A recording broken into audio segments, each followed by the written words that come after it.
Hello, friends, and welcome to this next podcast. A very important one here. This is a question which I have been asked very frequently, and this is there, I'm sure, in any person's mind who's going through a transition from the corporate world into starting their own stuff, maybe freelancing or starting a business. And whatever age, it could be you're in 20s, 30s, 40s, more relevant if you're in 50s. It could also mean that you suddenly lost your job and you're not finding another job, and this transition comes in. What is the things that you need to keep ready or be prepared for a successful transition journey. This is my experience, what I'm sharing with you. It could be slightly different for every person because every person's journey and life is different. You're in different place, but I feel that I would have loved to have somebody guide me when I was in this phase. So I'm sharing my experience to help as many of you as I can. So just let's begin as to what do I think is important. First of all, don't just jump because it looks like the grass is greener on the other side. It always feels that, being your own boss, because you're unhappy at your place, the work pressures are too much, or you're not able to get along, whatever those challenges are, that cannot just be that reason. You need to find out your why. Why are you getting out there? For example, in my case, I was always wanted to be my own boss. I always wanted to do this. There was a whole lot of desire to, build something on my own. And so when this was there for so many, I just kept on pushing it for many years. And so when I got out, I was very clear as to what my why was, why I was getting out. I wanted to chase my dreams before it is too late. And for me, that why was so very clear. That's the reason why I shifted. The grass will always look greener on the other side, but that is not the reason why you should be jumping. Don't just jump because you think that this work that you're doing out here and it's going to be much better when you go out there. A lot of people give you stories about things, but don't just go for the stories. Find your why, find a very valid reason as to why do you want to get into this entrepreneurial journey, or you want to do something on your own. Why do you want to do it? Get that clarity in mind. And the next thing that I would say, and which I have reminded in the earlier videos also, which I have shared, is that you need to think of it even when you're in a job. When you're sitting in a job, think of it that you're in your business, right? You need to start building and cultivating your network from day one that you are getting into out there, whether you're getting into a job or whatever you're doing. You need to start the ability to build your network. And how do you build by your network? You build your network by meeting people, by connecting with the relevant and the right people, always being out there, being present. Like I say, always show up. So whichever business line that you belong to, you need to network, you need to participate, you need to, be out there listening to people, you need to follow people. And so though that way, that building network doesn't happen overnight, it's a period of time it takes. But in whatever business you are in, you need to start building your network. Means network building means you're giving. It's not about just taking.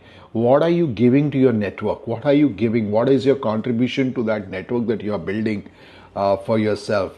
And so that's another important piece, and engage with your network very regularly. The third thing that I tell people, and that's what my experience is, you build your brand in your space, right?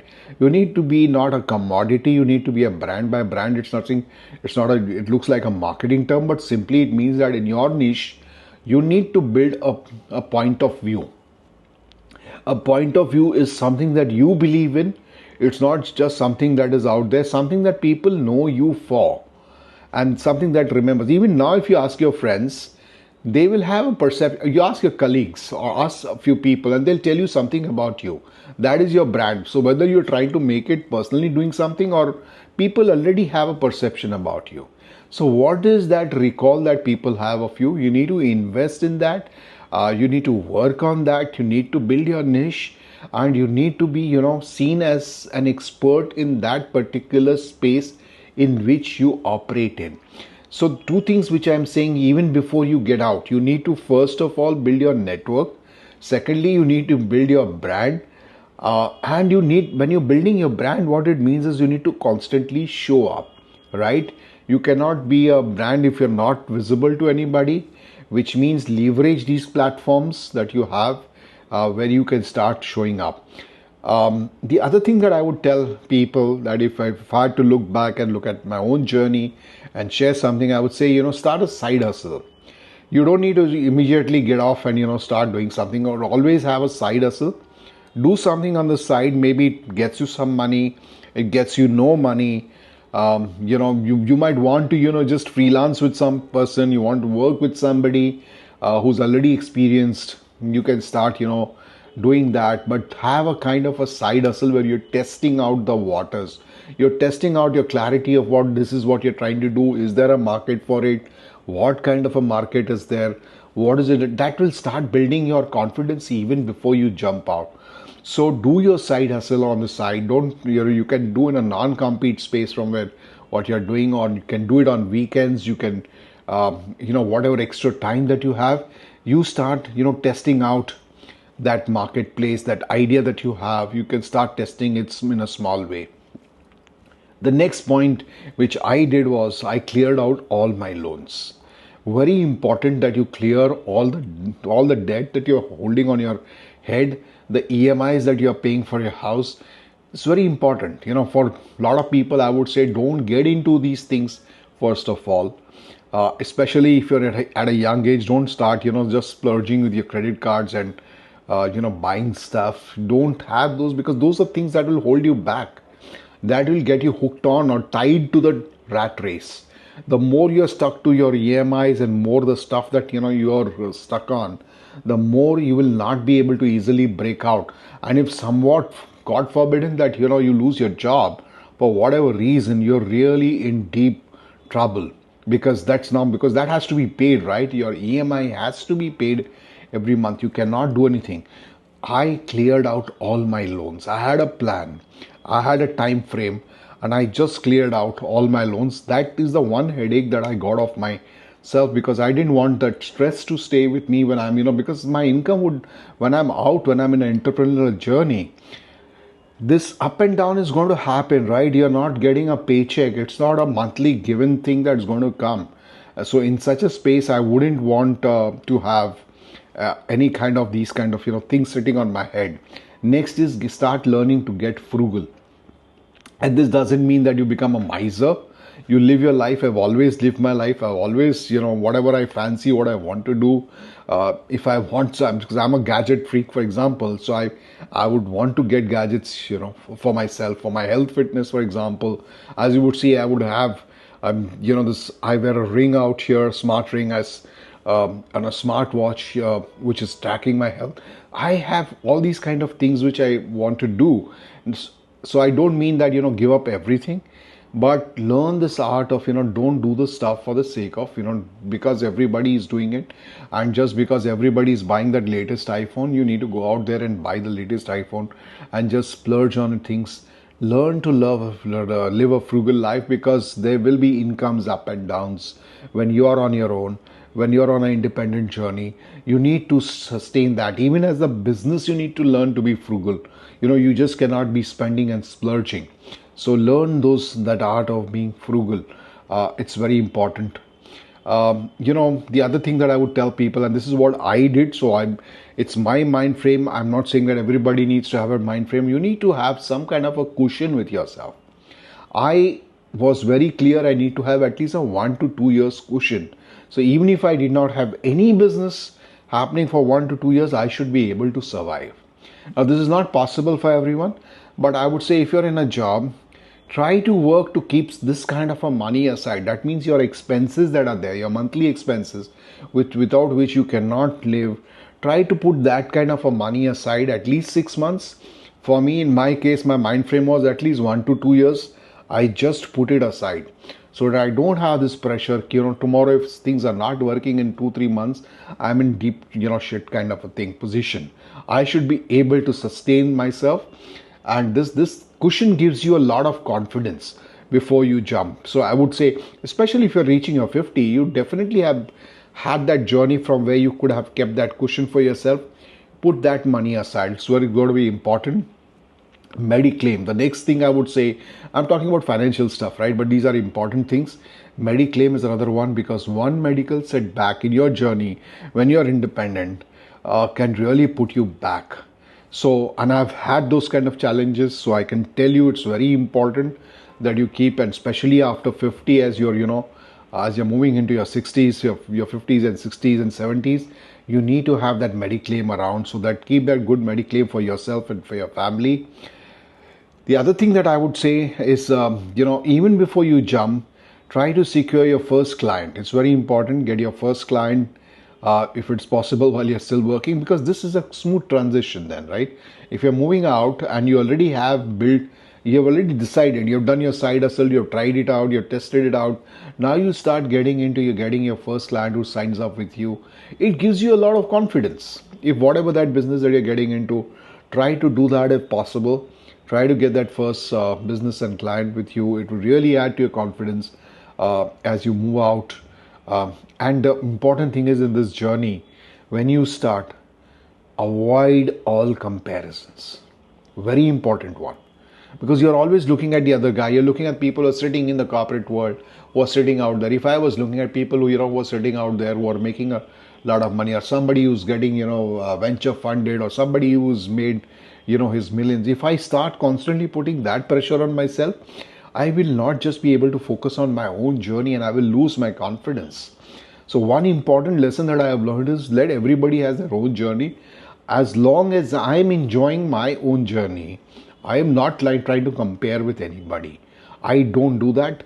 My suggestion to everyone would be, please don't look around and start comparing. He is doing that well, or he is making that much. It's everybody has their own journey, and don't know their full story completely. Important thing is that you keep in mind is, are you doing what you really love? Because as I said, even before you get out, that why is important. It's important that you're taking this jump now. Are you enjoying this? For me, it was important that I have a lot of time for myself. I have a lot of time for my family. One of the reasons for me to shift as things progressed, was to have a lot more time for myself. And that's what what's really important to me. Do what's really important to me, what matters to me, and look at those things as priority. It was in my case. You need to find out that whatever you are doing, whatever you get into, are you really enjoying yourself? Because then only you will be able to give your best. Otherwise, I would say that just don't jump if you're getting into something for the sake of just because everybody is doing it, you jump into it. That's not the reason why you should be jumping. The other thing that I would tell people, and this is something that I didn't have it, but I would say that I would suggest to everyone, and I wanted it always, was find a good mentor. Find a good mentor. It's not that I did not have, but I lost my mentor. He passed away immediately as I moved out, and he was there around, but then he passed away. And it's very important. There needs to be a person who will, because you will go through some really downs, periods where you really are in doubt about what you're doing, whether it's the right thing. Having somebody who has this, who understands you, who has the confidence in you, who can keep you on your path, who doesn't let you stray off from your basic focused strategy. It's important to find guidance and seek a good mentor on your journey. It's always important, whatever your age is, whether you're 20s, 30s, 50s, having a good mentor always helps. If these foundations, if you have in place, I can say that this journey can be fun for you. This transition is not easy, from a monthly paycheck to getting into a place where you are now providing your services. Either you have been forced into this situation, maybe because of a job loss, and you're not finding another job, because in your second act, as you move on, you find that it's not easier to find jobs. Or is it that it's a conscious decision that you always wanted to do it, and you wanted to move? You can actually plan it much before. Start planning for this kind of a move if you really want to get this into. And what is the biggest thing that I have found of moving out from the corporate to this is, I think it was freedom. For me, that word freedom means a lot. To what I want, I do what I want to do. That freedom to choose what I want to do, to live life on my own terms, Those were things which were very critical for me, and freedom is what I have gained. One of the most important things that I have gained is freedom to live life on my own terms. If this appeals to you, if this the idea of dreaming, of trying to build something, constantly appeals to you, take this step, but then do all the things, some of the things that I've suggested from my journey. Do your own assessment, and you can really make this transition a smooth transition. It's not always going to be easy, because the moment the paycheck stops, things are going to change. The moment the designation goes, again things are going to change. The moment you're out of the office, you'll find that people will not give you that same kind of, the way they treated you is going to change. There are people who will stop picking up your calls. You'll find all these things, strange things which happen. But if you're well planned, if you've done your stuff much better, your transition is going to be much smoother. But so whether you are going to do this transition ever in life, but do plan for it. I would say that this is something that anybody in their 20s should start looking at it. Start planning for all these things, what I have shared with you. Do share at the end your comments. As I read your comments, it encourages me to share more of my journey with all of you. Thank you.